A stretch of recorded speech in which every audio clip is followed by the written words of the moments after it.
د اماراتي شرکتونو عمومي ریاست وايي تیر کال په دغه شرکتونو کې څه باندې 20 میلیارډ افغانۍ پانګونه شوې او پر دې سربېره د برېښنا او قانونو برخو کې د 22 میلیارډ افغانیو پر ارزښت 23 مشارکتي قراردادونه هم لاسلیک کړي.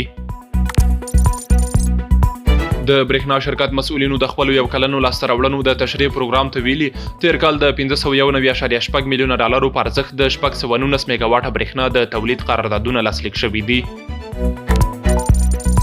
ټولګټو وزارت وايي د روان کال د سرطان میاشتې له پیله تر پایه د وسپنې پټلۍ له لارې 393,294 میټریک ټنه انتقالات شوي چې نفتي، غیر نفتي او نور سوداګریز توکي پکې شامل دي.